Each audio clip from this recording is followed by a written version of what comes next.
Cool. Thank you so much, Michael, for joining in. Firstly, congrats on the raise. I think um, community has been super bullish on Zero G so far. Node sales got a huge traction. I think community is now officially aligned to the alignment nodes as well. And super excited to chat with you to learn more about the architecture, roadmap, and talk more about dAIOS as well. But before that, a quick introduction about you and, of course, more about Zero G. Yeah, of course, and big thanks to you and the community. It definitely makes us feel very special and grateful to have partners like yourself that are able to explain what we do very simply and get people excited. So I would say we're all very aligned. Yeah, absolutely. So it's amazing to have you. So thank you. But my personal background: so Michael, CEO, co-founder Zero G or Zero Gravity. Started out on the engineering and technical product management side at Microsoft and SAP, then switched over more to the business side, worked for Bain & Company, consulting Fortune 500 tech and finance companies. After that, moved into TradFi, worked for Bridgewater Associates, saw about 60 billion in trades on a daily basis and some really cool kind of portfolio management strategies. Went back to graduate school at Stanford, met my, I guess, future co-founder, Thomas. We learned about Bitcoin together. All our classmates talked about it, bought some Bitcoin on Coinbase, did some Bitcoin mining, ETH mining, like for fun. And so, yeah, I got deep into blockchain at that point. However, I did not pursue it at that time because I was started another company that was more in the well-being space, B2B well-being space called Garten, became a unicorn, scaled it up to 650 people, went through YC, learned a lot about management and how to be an entrepreneur, made a ton of mistakes and definitely learned from them and didn't, hopefully don't repeat them at Zero G. But yeah, started Zero G May of last year and Thomas was the connector. He connected me to Ming and Fun. He actually invested in them 5 years ago in a company called Conflux. And he basically said they want to do something more global scale. Okay. And he asked me if I wanted to connect with them. Nice. Yeah. So let's just start with like why Zero G as the name as well. Like so far it's just been a lot of people either misinterpret as OG. Yeah. So firstly, that's what kind of was intentional. Okay, that was intentional. Yeah. So what was the overall storyline behind naming it Zero G firstly? Yeah, and the OG is intentional just because we want to have a little bit of fun as well. Nice. And the community is there's a euphoria when Bitcoin hits 90,000, for example, and so we wanted to capture a little bit of that kind of meme euphoria value with Zero G. But the name really derives from this philosophy or belief that we talk way too much about infrastructure, and infrastructure should actually be invisible to the end user. Yeah. Like nobody wakes up in the morning and says, I'm so excited about using this bridge and I'm so excited about doing this swap. It's kind of like you go on Netflix and then you have to choose which AWS server you want Netflix to run on. Then you choose your encoding algorithm and then you choose your payment processor. That's literally our experience today.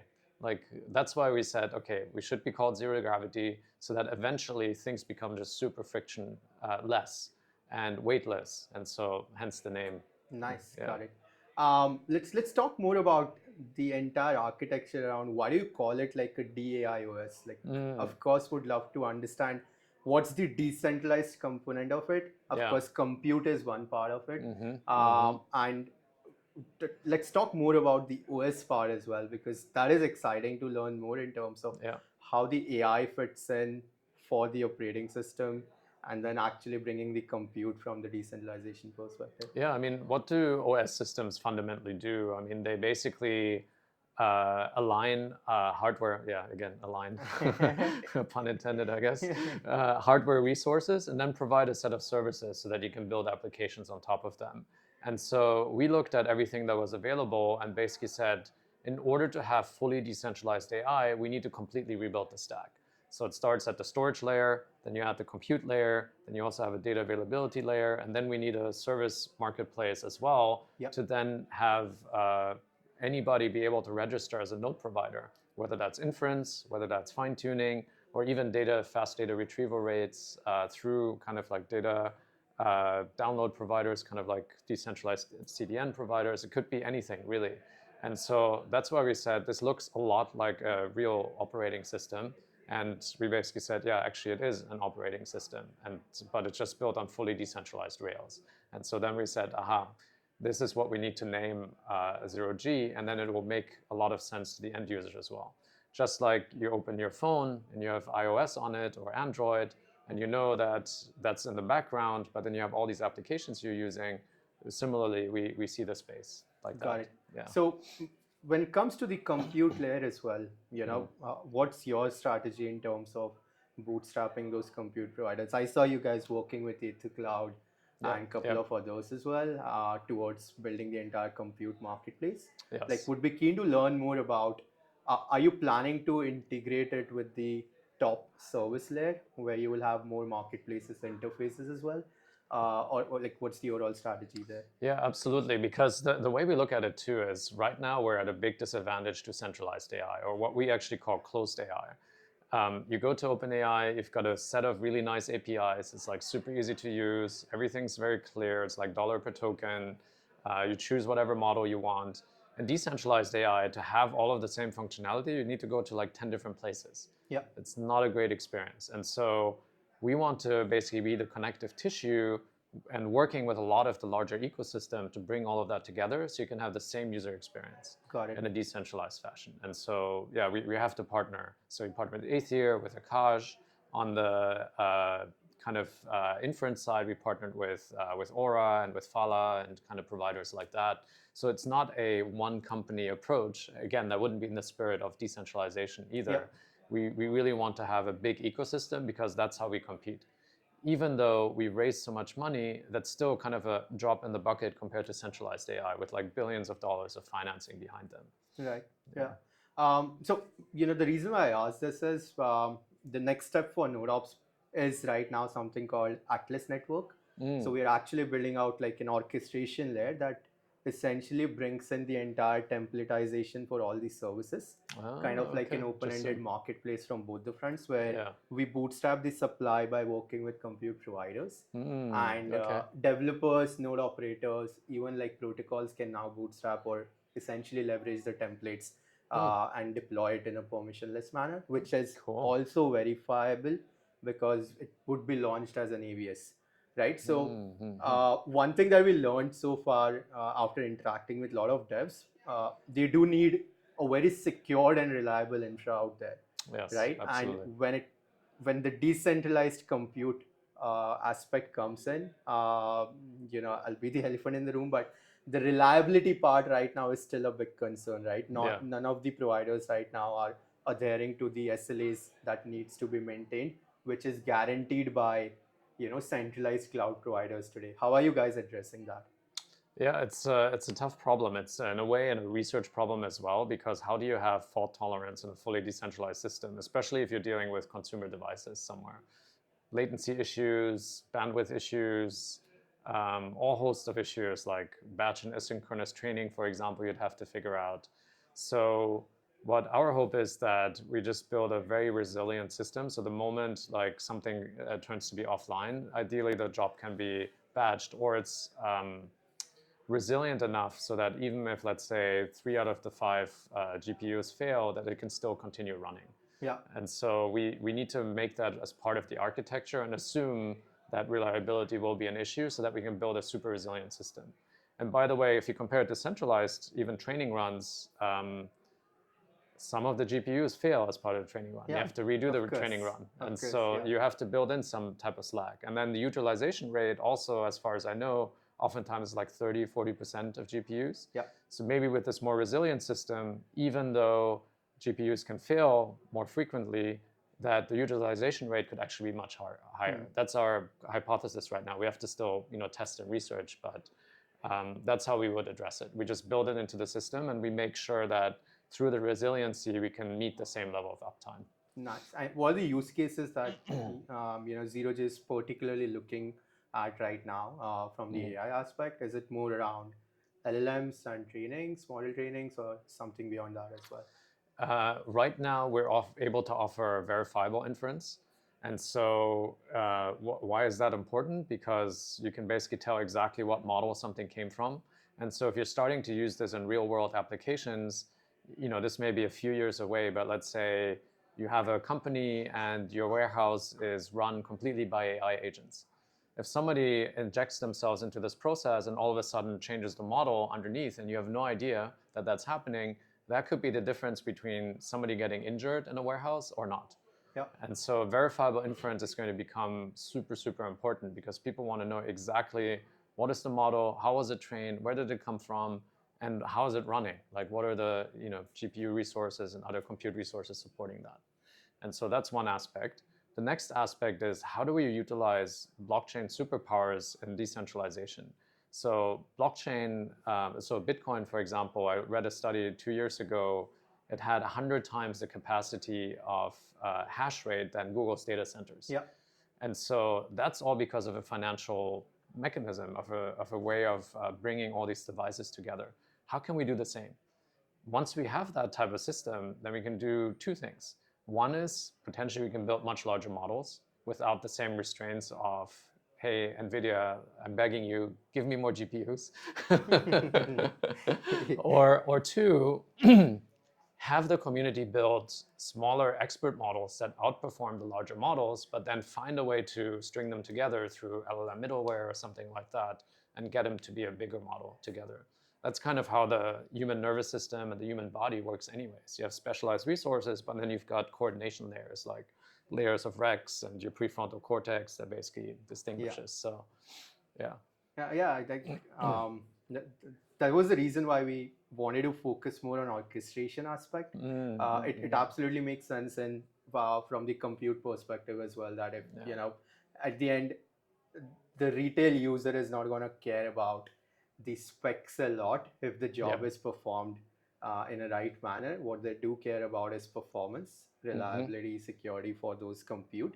And I think use cases like model training, they definitely need a much reliable, transparent source of compute as well. So super keen to talk more about alignment nodes now. I think all of it would boil down to having these nodes acting like a verifier altogether. So tell us a bit more about alignment nodes. Yeah, absolutely. Before I get into that, actually, we have another mechanism on the storage system too, where we guarantee reliability.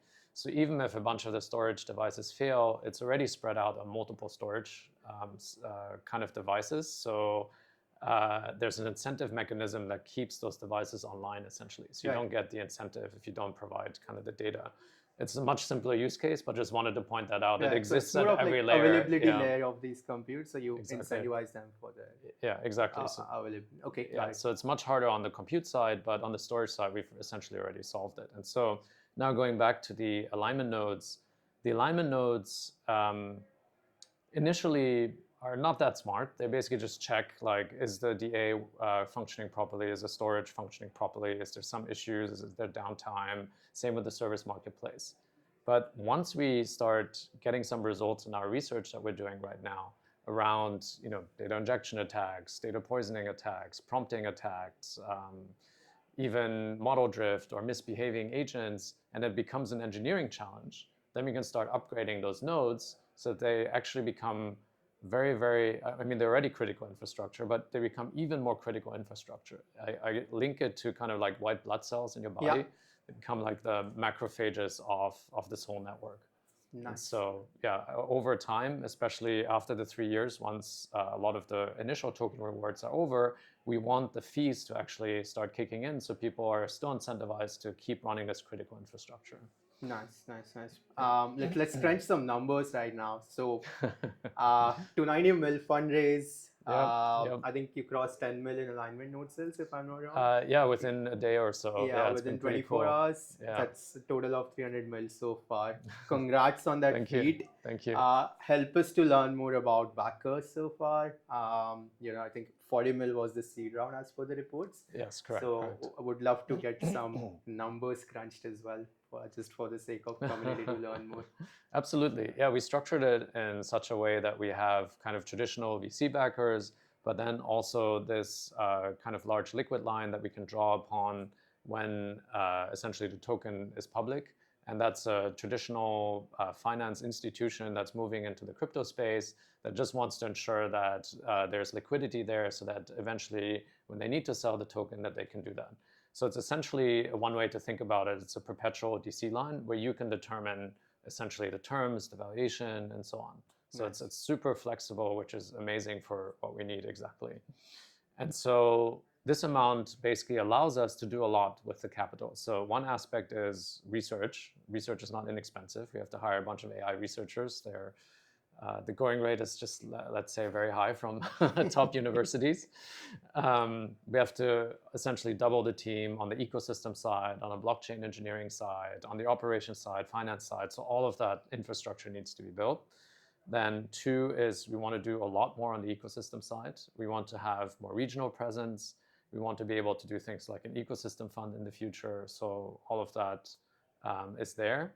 And then even just from a compute perspective, as we do some of this research, I mean, that also costs quite a lot. So eventually we want to do training runs to see if we can push the limits of decentralized training. And instead of just having, let's say, a 10 billion parameter model, you can push it to 100 billion, 200 billion, maybe even 1 trillion at some point. And so that's going to cost quite a bit in kind of funding as well. And how's the business model going to work around for the entire infra once ready? Like, Yeah. are you going to have a user-facing interface like a marketplace of sort, or would it be open-ended, open source toolings that anyone can leverage, just like all the other deep-in projects out there? Yeah, I think the way we're thinking about it is the business model is essentially transaction fees to keep the kind of whole network going. And so we're thinking any of the like storage, DA, or service marketplace fees, there'll be a transaction percentage there. We're still playing around with the notion of maybe we can give some of that transaction to also stakers or node holders. So not decided yet, so very early stage of thinking through it, but at least to the foundation to be sustainable. So that's how we're thinking about it right now. Nice. And with respect to roadmap now, like, just help us with the quick timelines. What stage are we right now from research perspective, and what are the next milestones coming? Yeah, so a big milestone was releasing verifiable inference. That's for the first time completely permissionless, completely decentralized, and verifiable. So was kind of drowned out by our fundraising news, but that itself is a major unlock for the space. So super excited about that. The next milestone would be to do the same thing with fine-tuning, and then finally with like pre-training as well.